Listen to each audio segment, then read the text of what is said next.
Vou começar, então, trazendo o Nassif aqui, tá, pessoal? O Nassif, o excelente jornalista Luiz Nassif, abordou a questão da revisão da vida toda e trouxe um vídeo aí falando sobre aquele cálculo que norteou o julgamento ali. Estou aqui, como vocês estão vendo, né, pessoal, na frente do prédio da Previdência Social do INSS. Não estou nas filas, tá, pessoal? Não estou nas filas do INSS. Estou aqui, só botei esse cenário de fundo aqui do prédio lá de Brasília, do INSS, para a gente dar um clima aqui no nosso programa, né?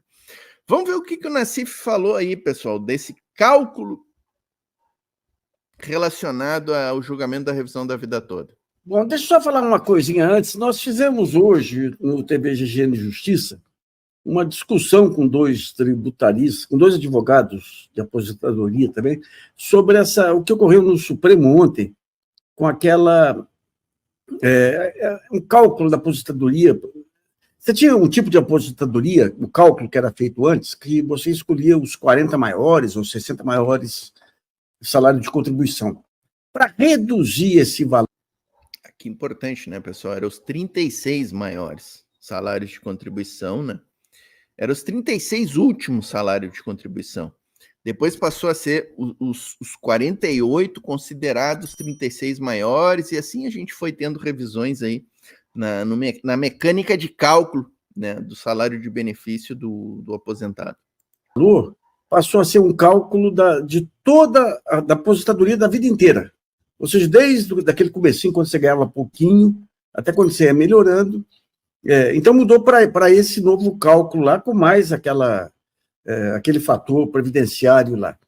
Daí você teve alguns aposentados que quiseram, que acabaram ficando com um salário menor do que teriam se usasse o cálculo por toda a vida lá, aquele cálculo por toda a vida. E entraram com ação no Supremo. Já tinham tido 4 votos a favor. Daí o que acontece? Ontem tem um outro julgamento.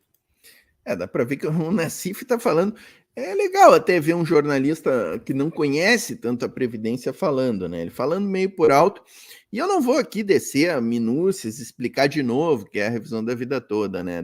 Todo mundo já sabe, está cansado de saber que a revisão da vida toda é a consideração dos salários de contribuição anteriores a 1994, né, pessoal? Julho de 1994, que foi na criação do Plano Real, aquela questão da URV. Na realidade ali, né, pessoal, só existiu essa norma porque o INSS não tinha estrutura para computar aqueles salários anteriores a 1994, né? A informatização não era tão grande, teve ali a conversão para o URV, então aquilo ali daria um trabalho administrativo enorme para o INSS. E para simplificar a bagaça, digamos assim, vamos falar em linguagem bem simples, né, pessoal? Para simplificar a bagaça, o que eles fizeram? Coloca na lei aí que os salários de contribuição anteriores a 1994 não vão ser considerados. A gente simplifica o nosso trabalho. E nisso, pessoal, é nisso que reside a violação de direitos desses aposentados, desses segurados, que tiveram períodos importantes da sua vida contributiva desconsiderados ali, naquele período exatamente que a lei manda desconsiderar, né? Se você pegar o universo dos aposentados, é muito pequeno, o universo daqueles que podem entrar com essa ação. São aqueles que se aposentam, você tem 10 anos para poder recorrer a isso. São aqueles que se aposentaram até 2019, e são aqueles que tiveram uma queda no valor da contribuição nos últimos anos de vida. Então, havia cálculos aqui do pessoal de aposentadoria que daria um déficit aí de um custo de 1 bilhão e meio de reais para a Previdência. Daí, o que acontece? A Previdência apresenta um dado de 480 bilhões. Mas não tem... Gente, é uma das coisas mais absurdas que eu já vi em termos de cálculo. Chutou 480 bilhões. E daí, o que acontece? Os ministros do Supremo, eles têm... O próprio Barroso contratou lá um economista para analisar os impactos das decisões do Supremo sobre as contas públicas. Põe nos juros, Barroso. põe nos juros, põe na política monetária, põe no custo da política monetária. Daí contratou um lá do INSPER, que é um super liberal, mas não tem jeito, não tem jeito. E daí ocorreu algo inédito aí, que o Cristiano Zanin deu um voto substituindo um ministro que se aposentou e que tinha votado a favor da tese, ele deu um voto contrário e mudaram o voto. E o próprio Flávio Dino entrou nessa também. É o terrorismo que é feito aí com aqueles 480 bilhões aí, que era mentira, mas é uma mentira deslavada. O que mostra que o Supremo, quando entram temas mais técnicos, ele é muito desinformado e não procura se informar. Teve uma sessão lá, os advogados a favor da tese entraram, mostraram números lá, não conseguiram mostrar os números, mas tinham estudos demonstrando que saía 1 bilhão e meio, no máximo, mas não tem jeito. E o Barroso, para variar, né? O Barroso que vai contra trabalhador, o que vai contra aposentado. E daí você pega uma regra que vem lá de trás, que é o seguinte: você tem uma política monetária que você enxuga o dinheiro da economia, pagando com títulos públicos, pagando taxas de juros que são as mais elevadas do mundo. Hoje são a segunda colocada em termos de taxa real. Não se mexe nisso. Não se mexe nisso. E quando vem a aposentadoria é superavitária. Quando o Nelson Machado era ministro da Previdência, eu conversei com ele para fazer um cálculo só do sistema de previdência. Ou seja, aquilo que é pago pela empresa, pelo trabalhador, e o que vem de aposentadoria. E era superavitário, e continua superavitário. Então, por que se fala em déficit da Previdência? Porque pegaram políticas sociais que são necessárias e tudo, o benefício de prestação continuada, aposentadoria rural e tudo, e jogaram na conta da Previdência. Ora, jogasse na conta da taxa de juros, pô. Então, enfiaram na conta da Previdência para ter argumento para ir reduzindo o valor da aposentadoria. É um país que sai governo, entra governo, o cidadão é de quarta classe. É de quarta classe. O que se faz com a política monetária aqui, se pegasse o que se pagou, não tem lógica o negócio desse. O governo, o Banco Central, se quiser reduzir a liquidez e tudo, ele tem um depósito compulsório dos bancos, que ele pode pegar o depósito compulsório dos bancos, pagar uma taxa, mas não, tem que ser uma taxa de juros, quanto mais elevada, quanto maior a inflação, mais elevada a taxa de juros. Daí criaram uma fantasia que é a taxa de juros de equilíbrio. Qual a taxa de juros que tem que ter para não pressionar a inflação? Lá atrás, o Pércio Arida chegou a dizer que era 8% real ao ano, que é uma maluquice. Então, digamos, o Supremo hoje, além da aula de desinformação, aceitando esses cálculos do governo, aí ele atropelou o que já estava votado. Tá aí um vídeo do Nassif que traz importantes reflexões, embora ali com algumas impropriedades em relação ao sistema previdenciário, né? Veja que ele tocou na questão do superávit e déficit previdenciário, né? Importantíssimo, nós vamos tratar em seguida. Tá engatilhada já aqui a matéria do Jornal Nacional, que eu vou tratar dessa questão do déficit. O Jornal Nacional está trazendo o déficit de volta para o debate, pessoal. Luz amarela acesa, todo cuidado é pouco. Quando a Rede Globo resolve falar sobre previdência social, vem ataque sobre nós por aí. Os ministros do STF, que ele tocou ali, né, pessoal? O Barroso, que é um dos líderes dessa bancada liberal que a gente tem no STF aí, que sempre julga contra aposentado e trabalhador.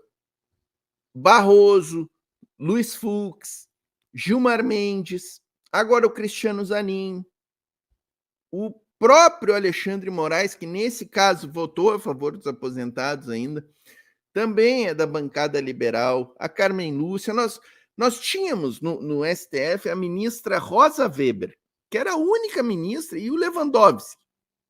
Eram dois ministros que tinham uma estatística. Existe um estudo sobre isso, pessoal. Não estou falando aqui porque eu não gosto dos ministros.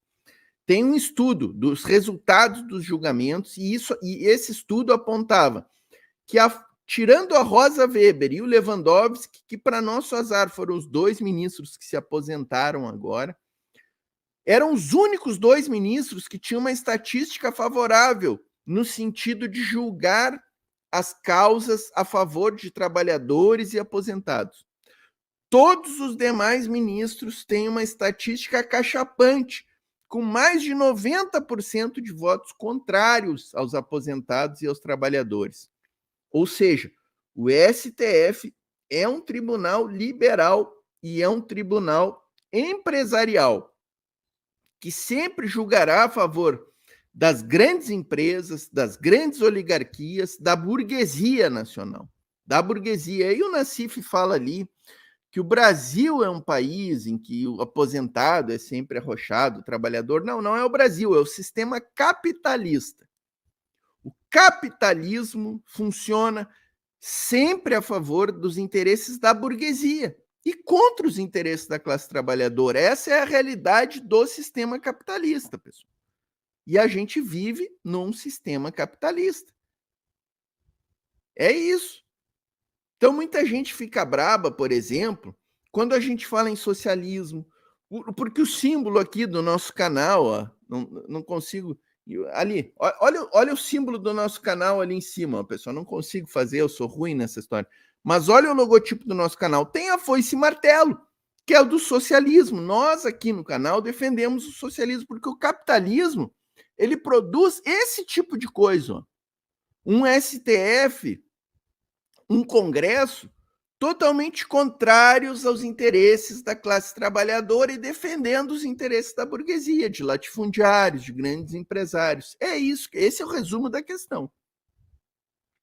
Então, nesse julgamento aqui, pessoal, a gente teve o Zanin colocando em pauta, pedindo para colocar em pauta, o Barroso rapidamente atendendo e colocando em pauta, um julgamento de outro processo, não era aquele mesmo da revisão da vida toda que a gente tinha ganho, que os aposentados tinham tido uma vitória histórica no Supremo, há um ano atrás, transmitimos ao vivo aqui no canal, inclusive.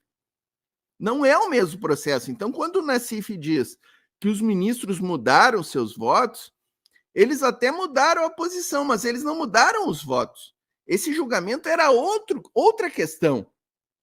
E aqui, a gente tem que reconhecer a habilidade profissional do advogado-geral da União, do próprio governo Lula, que, para defender os seus interesses, que não é os nossos interesses nessa questão da Previdência Social, o governo Lula está defendendo lá o orçamento, o Haddad, né? O superávit, né? Orçamentário, está se lixando para os aposentados. Nessa questão, essa é a realidade. Não estou aqui dizendo que Lula é contra os aposentados. Haddad é contra os aposentados. Mas aqui, neste julgamento, eles queriam fazer uma economia em cima dos aposentados. E aí tiveram a habilidade de colocar o advogado-geral da União, o Messias, que é um ótimo profissional, é um ótimo advogado, meu colega, um cara com excelentes visões de mundo, inclusive de defesa da classe trabalhadora, mas que estava lá cumprindo o seu dever institucional. Foi conversar com todos os ministros, articulou a inclusão em pauta deste feito, que terminou mudando num verdadeiro duplo twist carpado jurídico do STF, né? Colocaram outro processo para mudar o julgamento que tinha acontecido há um ano atrás, porque lá naquele processo, juridicamente, processualmente, o Cristiano Zanin, que estava lá com os embargos declaratórios daquele processo, viu que, olha, não tem como neste processo eu mudar o julgamento. Esse julgamento está consolidado, os embargos de declaração não podem mudar um julgamento que já foi feito. Então, a solução foi essa, coloca outro processo no qual o resultado do julgamento vai ter reflexos prejudiciais na questão da revisão da vida toda. E foi isso que aconteceu. O STF diz que a regra de transição é obrigatória e a regra de transição aqui, para o nosso caso, é justamente a possibilidade de aplicação do critério da revisão da vida toda, né? Seria a não regra de transição, entenderam?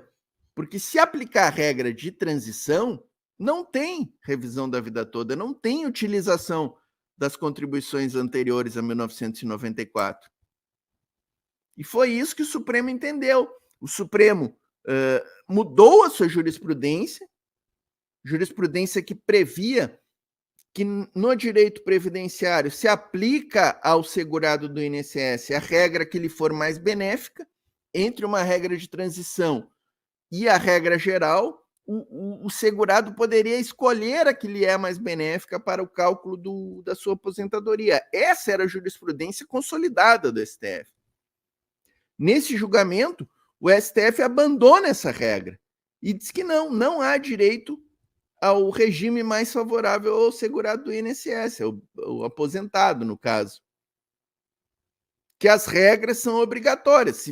Se existir uma regra de transição, ela é obrigatória. O segurado que estiver ali enquadrado na regra de transição não pode optar pela regra geral. Foi essa a decisão do Supremo. Foi essa a decisão. Ou seja, mudando a jurisprudência e relativizando os efeitos, não vou dizer da coisa julgada, do trânsito em julgado, porque aquele julgamento do ano passado ainda estava ali sobre a possibilidade de efeitos declaratórios, digamos assim, nos embargos declaratórios. Tanto que agora o STF vai ter que voltar naquele julgamento lá do ano passado e no julgamento dos embargos de declaração dizer que está prejudicado aquele julgamento. Então, aquele julgamento histórico do ano passado vai terminar com uma decisão em embargos declaratórios dizendo que está prejudicado aquele julgamento. Então, em resumo, foi isso que aconteceu, pessoal. E sobre o cálculo, esse que o Nassif bem colocou ali, tem estudos com dados do governo federal, do Ministério do Trabalho, do CAGED, do Ministério da Previdência, trazendo um cálculo que gira em torno de 1,5 bilhão, 2 bilhões o efeito real desse julgamento da revisão da vida toda, se fosse julgado procedente. E o que a gente viu naquela sessão de julgamento? O Flávio Dino falando num princípio da consequencialidade dos julgamentos do STF. Que o STF, quando fosse julgar qualquer caso, teria que ver as consequências financeiras e fiscais daquele julgamento no orçamento público. Esse princípio não existe, pessoal. Não existe. É uma nova invenção de juristas liberais que está tentando ser colocada aí no panorama jurídico brasileiro. E, assim, é surpreendente que Flávio Dino, que o Lula disse que era um ministro terrivelmente comunista, né, pessoal? Para ver como os personagens andam ao sabor dos ventos. Tenho aqui a maior admiração por Flávio Dino enquanto político, enquanto toda a sua trajetória de vida como homem público. Acho que é um grande brasileiro, grande homem público, Flávio Dino. A trajetória é irretocável, mas nessa questão aqui foi muito mal, Flávio Dino. Se apoiando numa novidade jurídica aí trazida pelos juristas mais liberais que existem, com um princípio que não existe. Eu nunca ouvi falar desse princípio nem nos 5 anos de faculdade e nem nos meus 30 anos de advocacia, nos meus 28 anos de advocacia pública na Procuradoria Federal, lidando com questões que atingem diretamente o orçamento público. Da Previdência Social, atuei décadas na Previdência Social e nunca ouvi falar. Nunca utilizei numa petição o princípio da consequencialidade, porque ele não existe. Ele é um engodo liberal para achacar direitos de aposentados, de trabalhadores, sob essa falsidade de que o orçamento fiscal está acima e é mais importante do que os direitos de trabalhadores e aposentados. Não é, não é, digo e reafirmo aqui. O STF tem que julgar as questões à luz da Constituição e das leis brasileiras, não à luz do orçamento fiscal. Isso é um absurdo completo, a gente admitir que o STF faça um julgamento à luz de números.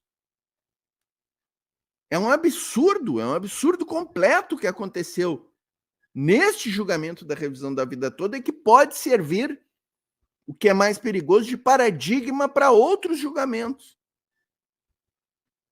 Então, assim, Flávio Dino foi muito mal, Cristiano Zanin foi muito mal nessa questão também. Barroso, num certo momento da sessão, antes de chamar um intervalo, dizendo que esse julgamento da revisão da vida toda poderia quebrar a Previdência, aquele argumento mais sórdido e surrado que a gente ouve. Mais sórdido e surrado impossível. O que quebra o Brasil são os juros pagos a banqueiros, como o Nassif muito bem colocou no comentário. Eu vou tratar agora, nessa reportagem do Jornal Nacional que vem em seguida, sobre o déficit, eu trato sobre isso. Que o grande problema do fiscal brasileiro não é a Previdência, que tem um gasto aproximado de 350 bilhões por ano no orçamento, benefícios previdenciários e da Seguridade Social, o BPC-Loas está incluído nesse número. 375 milhões aproximadamente, era em 2022. Eu não tenho os números atualizados. E em 2022, os juros para pagamento da dívida pública ultrapassavam 800 bilhões. Ou seja, daria para pagar 2 previdências sociais ao ano com os juros da dívida pública. Então, quem quebra o Brasil, senhor Luiz Roberto Barroso, não é a Previdência Social, não seria a procedência da revisão da vida toda, mas sim os juros pagos a banqueiros. Certo, pessoal? Sobre a revisão da vida toda que eu tinha hoje, para trazer a isso, podemos voltar aqui, deixem comentários aqui, deixem comentários aqui embaixo dizendo aí o que acham, o que é a sua opinião, o que querem que eu comente mais. A gente está aberto a continuar tratando desse tema, porque é muito importante, né, pessoal? E não se esqueçam de deixar a curtida, né? Dizer na cidade, no chat, que cidades estão assistindo aí. E agora tem o Pix do canal também, ó, pessoal. Quem puder contribuir aí, sempre vem bem aquele Pix, né? Tá passando aqui embaixo, ó, tá passando embaixo aí nosso endereço do Instagram, o Pix, né? Deixa a curtida, inscreva-se no canal.